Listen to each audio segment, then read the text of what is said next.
Hey y'all, what's up? My name is Gabby. Welcome back to my channel if you're new here. I just wanted to hop up on here today because I just wanted to talk to you about something that I'm currently realizing and processing through about myself. So I'm currently finishing up this book, You Can Heal Your Life by Louise Hay. It's one of those books where she may not specifically have the same type of beliefs as you, but you apply to your life what is helpful to you. And one of those things is how every pain in the body comes from somewhere within, like some sort of mental or emotional pain or trauma or something like that. So for example, she talks about how with your eyes, when she sees little children that have eyeglasses, that tells her that something has been happening in their lives that they don't want to see. So basically anybody that wears eyeglasses, especially at a young age, at some point has seen something in their lives that their body is trying to block and not allow them to see. So for me, that was kind of like I don't know about that. I've been wearing glasses since I was 8, so a long time. I don't think anything crazy was happening before that age for me in my household, but I don't know. So, but on the other hand, I got to a part where she was talking about the knees. And you know, when you get older, when you start creeping up to 30 and beyond, people start saying, oh, you know, your back start hurting, your knees start hurting, and all that type of stuff. My knees be hurting, honey. Like when I'm walking down the steps to go to the garage, or I'm bending down to pick something up, like stuff like that, my knees be hurting, and it's just so weird. But I figure getting in shape, losing weight will help alleviate that pain, you know. So I'm on that journey. But in the book, I'm gonna read the part to you where she was talking about the knees. It says, knees, like the neck, have to do with flexibility. Only they express bending and pride, ego, and stubbornness. Often when moving forward, we are fearful of bending and we become inflexible. This stiffens the joints. We want to move forward, but we do not want to change our ways. This is why the knees take so long to heal. Our ego is involved. The knees take a long time because we get our pride and our self-righteousness involved. The next time you have a knee problem, ask yourself where you are being self-righteous. So I'm reading the book, right? And I'm like, okay, that's an interesting perspective. I used to have some really serious pride issues, and I feel like I've dealt with at least 80% of that. But self-righteousness just struck me. That's something I started working on this year. I realized that was something real in me. I always wanted to be right, and I wanted to have control of things, control of my life, right? I started just kind of leaning into certain things, certain conversations. I started to feel such a much more peaceful state of mind within myself and the environments I was in, not going back and forth and continuously involving myself in the conversation to show that I was right. Not necessarily in a combative way, but just, well, no, I think da-da-da-da, or it's more so, just kind of like that, you know. So I'm just reading over that last sentence like, just kind of tinkering with the idea of my knee pain being involved with self-righteousness or pride or ego. I'm like, all right, okay, just chewing on it, and I moved on. I kept reading. But even after I finished reading that day, which was like a week ago now, I just couldn't get the word self-righteousness out of my head. Like it was something it was just really stirring up in my spirit, and I just couldn't let it go. So a couple days ago, I woke up and it was the first thing on my mind. So I looked up the word self-righteousness. By definition, it did sound like something that I am currently attached to. And ever since I looked up what the word meant and started thinking on it, and thinking on my behavior and everything like that, I just couldn't stop thinking about some of the videos that I recorded. When I think about the content I recorded, I think about not only what I said, but how I was saying it. Y'all know I'm a firm believer in it's not what you say, it's how you say it. And some of the things that I've said, although I do believe what I said, I just don't like the place inside where they came from because of the way I said them. And when I asked myself, well, Gabby, what place did it come from? It sounded like a prideful, self-righteous place. And once I started to realize that, I just wanted to take the videos down. It's just been eating at me every day. And I was really having to pray this morning because I'm like, man, I'm so embarrassed. I'm so ashamed because I really thought that part of me was something that I had already laid to rest. But it's clear for me to see that I still need more work there. When I made that video about being a spiritual woman, that topic was just so important to me. And when I think about saying some of the things that I said, it makes me cringe because that's not how I want to represent God, and that's not how I want to represent myself either. And it really doesn't feel good inside. That's part of what my channel is, you know. It's all part of the journey and the process and moving forward and healing yourself. And what I'm realizing is it really doesn't matter if you're right or wrong. Now, some situations might be that big of a deal or detrimental to be correct, but when you think about it, for the most part, why does it really matter if we're right? What really is the harm if we're wrong? And I think about myself and I think about my life and try to figure, where did that come from? Why am I like that? And I think I'm like that because growing up, people would say that I had a pretty smile, I had long hair, and that I was smart, and that I was well behaved and nice and sweet. That was pretty much all I got attention for. So being correct for me was a big deal. Like if I were to be in school, for example, and I raised my hand for an answer and I got it wrong, it would take a big shot at me and my pride because people saw me to be so smart, and I really took that to heart. You know, that's what was sitting on my pedestal. And I would take the road of not raising my hand if I'm not 100% sure about my answer, to save myself from that type of embarrassment. I needed to be correct because I needed to sustain my reputation. And it's funny because you think as you get older and you move into different parts of your life that certain things just go away, but it's just clear to see that those things really don't go away. The things that we use to find value in ourselves or that other people found value in us remains. And it shows itself in some kind of way when we get older. And for me, that's being correct. It's not even like I ever got rewarded. The only reward was verbal, but that was better than nothing. When that part of me presents herself and she starts speaking, I don't even realize that it's happening because it's such a natural feeling in my body to want to be right on this journey of becoming a better person and becoming more soft and loving, which is really what I'm striving to do, and to be patient. It's so crazy because I didn't even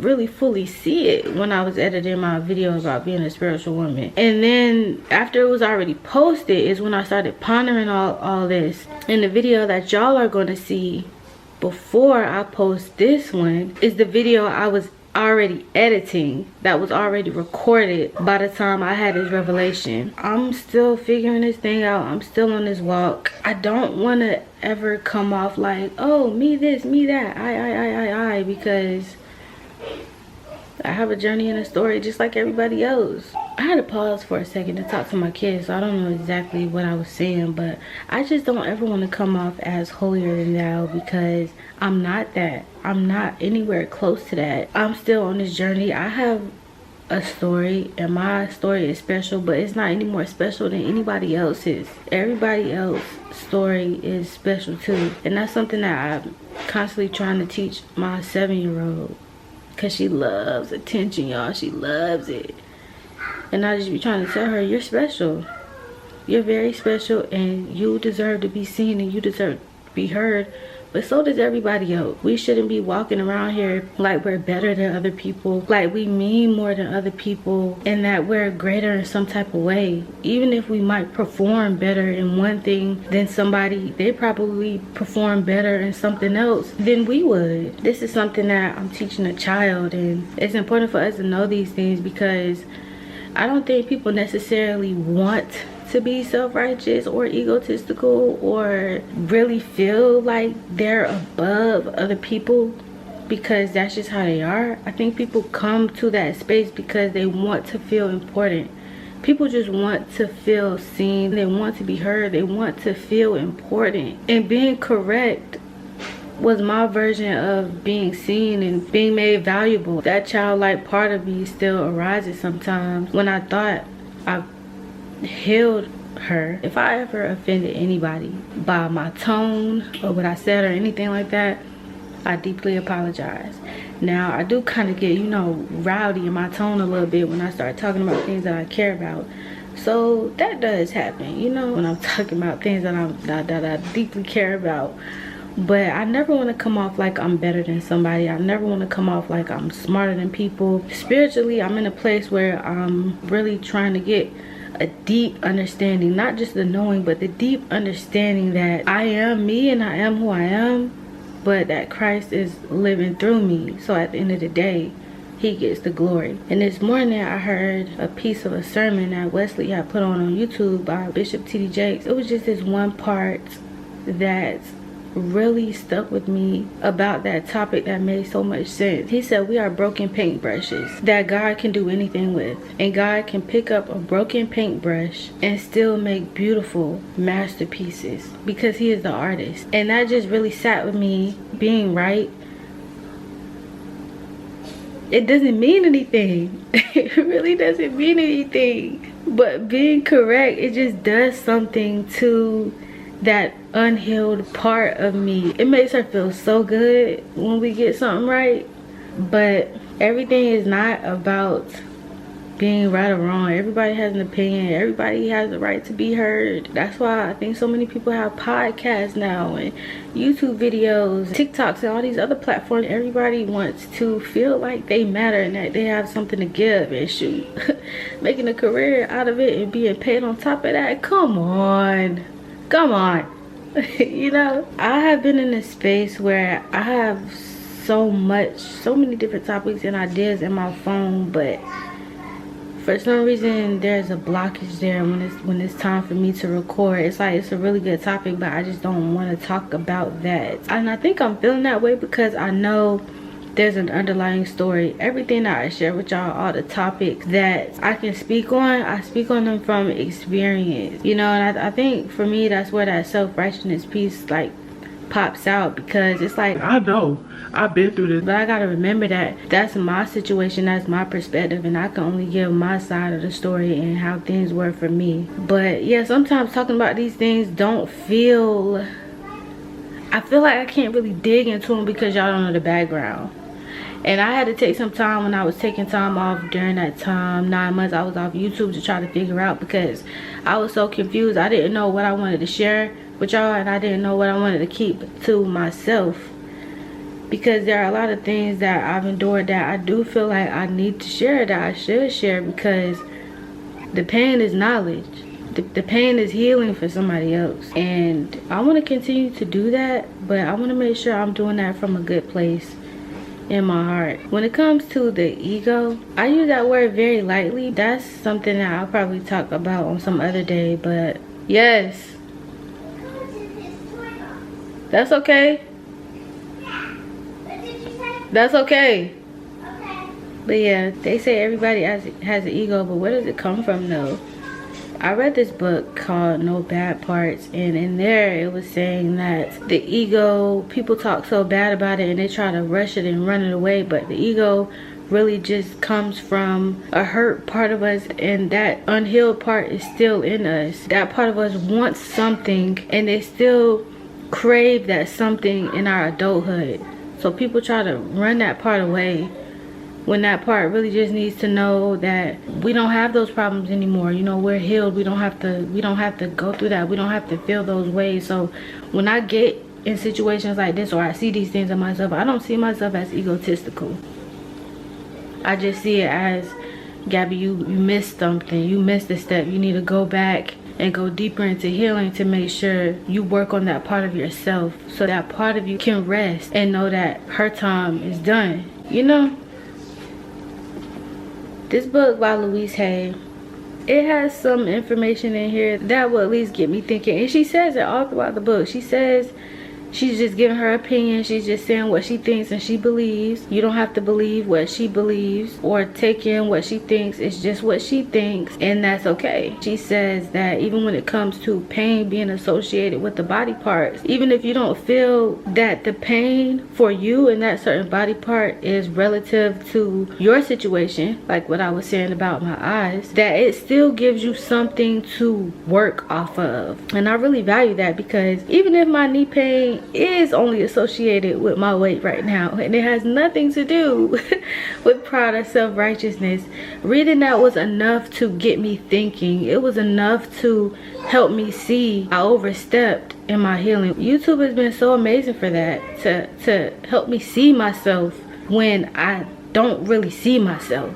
I feel like too sometimes I talk about myself a little too much, but then other times I'm like, well, that's kind of the point. I talk about myself to make a point. But if y'all ever feel like that's too much or y'all get bored, please let me know. I want to be good to me, but I want to be good to the people who are investing their time in being here, over here on this part of YouTube. I think I've got in a good space of understanding what parts of my story that I want to keep to myself, but also what parts must be told. So that's just a little foretelling of what's to come on my channel. Thank y'all for being here. Thank you for listening. That's all for this video. Until the next time.